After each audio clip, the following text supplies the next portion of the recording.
A small number of changes in the latest generations of iPhones have become the reason for a huge number of jokes and criticisms towards Apple. And sometimes it was fair.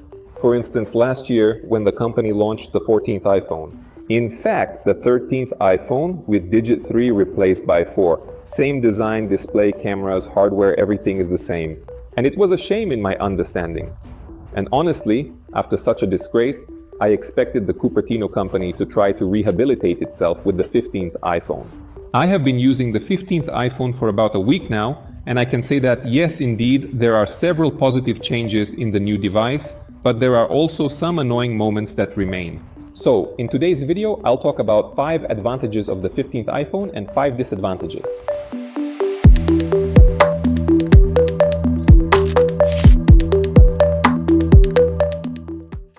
The first plus of the 15th iPhone is unexpectedly its design, because at first glance the smartphone visually identical to last year's model.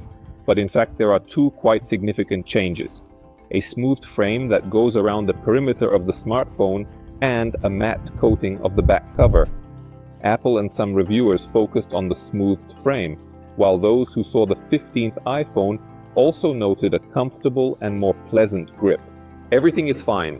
But specifically, this innovation I find minor and quickly stopped paying attention to it. Matte finish, on the contrary, hits the mark.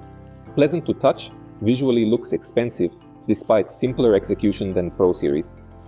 True, high-cost seriousness somewhat spoiled by available colors. Extremely unsuccessful this time, in my opinion. Standard black rests soft pastel shades.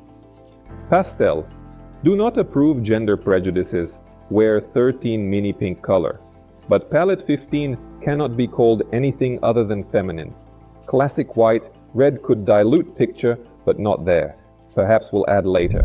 The next advantage, partially related to design and ergonomics, is the utilization of Type-C. Yes, he's slow in the 15th iPhone. Yes, Apple will likely somehow artificially limit third-party cable makers and other accessories, but it exists and is more convenient than Lightning. I'm not concerned about file transfer speed. I upload everything through clouds or airdrops.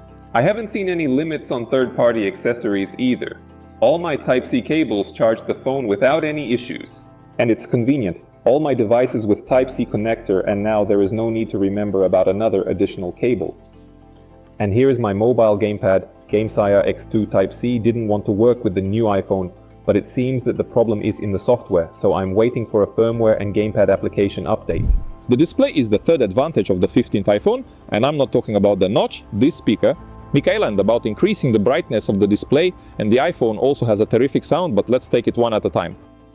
In the past year, emotions appeared, neckline subsided. Same thing occurred with 15th iPhone, there is, not very noticeable in usage. There is no noticeable benefit when using Dynamic Island. I also did not see any radical expansion of functionality over the past year. This looks more like a cheap trick. Add a minor feature from the flagship Pro Series and make the base lineup appear closer to it. Leaving behind complex, expensive and truly important elements. For example, LTPO display and increased refresh rate. Here is still 60 Hz. Otherwise, the screen of the new iPhone is impressive. It has excellent colors, no distortions, and a peak brightness of up to 2000 nits. In the end, despite the absence of 120 Hz, I enjoyed the screen of the 15. With audio features, it was surprisingly pleasant. The sound was very deep and loud, with good bass. It's unclear if the speakers and sound in my 13 mini have worsened after a few years of use, or if Apple has truly improved this aspect in the 15, but the disparity is immense. Powerful new chip, the next smartphone advantage. You can nitpick and say the chip is no longer new, since it was used in last year's 14 Pro and Pro Max, and on one hand that's true, but the chip still has incredible performance, surpassing rivals.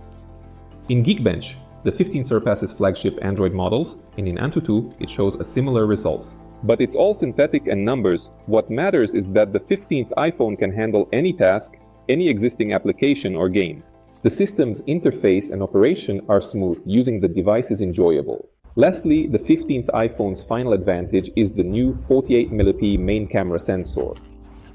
The possibilities it gives. First of all, the ability to take decent photos with double zoom. This is what upsets in 13 minutes. limiting the variability of framing or zooming in photographs because the quality of the images noticeably decreases even with a twofold zoom. 15 still does not reach smartphones with an optical telephoto module, but takes good photos with X2 zoom. And also in the camera interface, switching to this very double zoom became available by pressing a button. In the minicam interface, I still need to zoom in manually. The difference in zoom shots between the 15 and 13 mini is noticeable to the naked eye. When switching to photos from main camera without zoom amp to telephoto lens, there is no difference from 13 two-year-old ones. When viewing photos on a smartphone screen, there is no difference.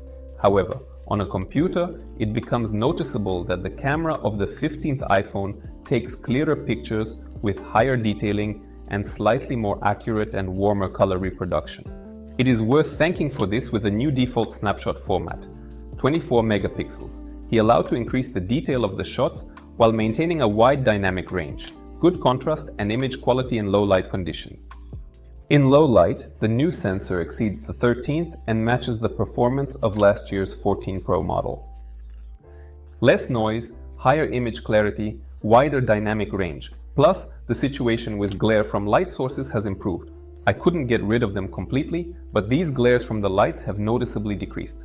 Finally, I want to note the cool stabilization, especially in terms of video. iPhones always stood out for video, and iPhone 15 is no exception. Nice picture, accurate color reproduction, smooth shooting, active stabilization. Action mode is also available. From small but useful new features, automatic portrait shots. When the iPhone considers a frame suitable for a portrait shot, for example, with a person or a pet in the frame, it saves it in portrait format with depth information and allows you to convert the photo to portrait mode and adjust the depth of field or focus at any time. Well, we've discussed the pros, now it's time for the cons. And the very first one, it has been pursuing iPhones for quite a long time, it's a disgusting front camera. Apple boasts that the 15th iPhone has added autofocus to the front camera, but honestly it doesn't change the situation fundamentally. Front camera stays 12 megapixel f1.9. In adequate light, the photos come out quite good quality. But often due to aggressive HDR work, the picture becomes too unnatural. The skin and clothing are lightening. The object in the photo is too prominent compared to the background. Many dark photos were of poor quality. Porridge made of pixels, sharp decrease in detail, huge amount of noise. Better than what the 13 mini does, but worse than what competitors can offer. The next downside, you won't believe it, is the main camera. Yes, there are a number of positive changes with it that I have already mentioned, but at the same time, there are also a number of frustrating drawbacks. For example, the lack of a TV. The new 48 megapixel camera sensor allows you to take decent photos with double zoom, but as I already mentioned, it cannot be compared to optical zoom. Simultaneously, there's the Galaxy S23, the junior model in the Samsung flagship lineup, with a price like the 15th and a full-fledged TV. Several disappoints the wide-angle module. It does not seem to progress for several years, and this is clearly noticeable again in low-light conditions. Shots lack clarity, weak detailing, abundance of noise, not flagship level for 23rd, but considering release towards end of year, already in the 24th year. Let's proceed, and the next topic is autonomy. She is not bad, but I was anticipating more and was slightly disappointed. Maybe someone will mention that my expectations are my own issue. The reality is, Apple is renowned for its software optimization and its capability to efficiently utilize its hardware resources. But now it seems that the limit has been reached. You can't argue with physics, and these physical limitations, for example, battery capacity, begin to press and prevail over Apple's ability to squeeze something out with software, optimization, and anything else. I had enough of the 15th iPhone for a day of use. Internal statistics showed 4 to 4.5 hours of screen time. Not worried phone dying in day, used it comfortably, but charged it every night as had 15 to 20% battery left by day's end. Perhaps if I had been using a smartphone for longer, the situation would have improved. The phone adapts and optimizes battery consumption for your usage scenario, plus the 17th iOS seems to be a bit raw and negatively affects the smartphone's battery life. My experience with the 15th iPhone was like that. The second to last point is partly connected to the previous one. It's the unstable operation. I don't know who to blame for this. Again, the 17th iOS, because users of the 14th series also started experiencing problems after the update. Inadequate device usage time, constant downloads of updates, adaptation of the operating system, device intended for my personal use, and so on. Or something else. It will become clear in a month, but for now the device sometimes surprises with its unstable operation. For instance, the app periodically unloads from memory, despite not many programs hanging in the buffer. I have had this happen periodically with YouTube, or for example, heating the smartphone in particular during charging. The smartphone quickly heats up and cools down only after the battery is charged more than 80%. And finally, the last point is the price. Usually I put the price of iPhones in the plus, meaning that the price corresponds to the value, which is expressed, for example, in liquidity on the secondary market, the ability to easily sell them for normal money, and so on. However, I believe that the recent iterations of regular iPhones have been the opposite in terms of this aspect. The new models differ slightly from the old ones, and when a new product is released, the previous generation becomes cheaper. This leads to cannibalization of demand and sales. A significant percentage of people prefer to spend less and get more or less the same functionality.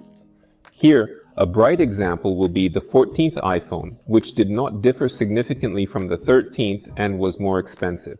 What led to the fact that the 13th iPhones took over sales? Obviously, this reduces the liquidity of new products in the secondary market. Why? If for the same price you can buy last year's model, but a new one sealed in a box. In the 15th iPhone, there are more changes compared to its predecessor, but they may be minor. I can probably only mention the new camera sensor. Another aspect is competition. The market offers better quality devices for the same price, referring to technological giants, not Chinese brands. For instance, the previously mentioned Galaxy S23 with a TV, 120Hz screen, improved autonomy, and more comfortable ergonomics. Or, for example, Pixels that are $200 cheaper with comparable capabilities. The basic line of iPhones is still selling well and remains in the lead, thanks in part to the ecosystem, the reluctance of users of older iPhone models to switch to something else, and the overall loyalty of the iPhone audience. But this cannot go on indefinitely, and I would like to see more radical changes from Apple in the next lineup. That's my video, hope you liked it. Everything else is normal. If you liked the video, like it. If you didn't, dislike it. Subscribe your friends, and leave comments. It helps promote the video on YouTube. I would also like to apologize for the infrequent release of videos. Unfortunately, I have very little free time. I do this on weekends, but I will try to release videos once every couple of weeks because I really enjoy doing it. We say goodbye to you until the next video. Thank you and goodbye.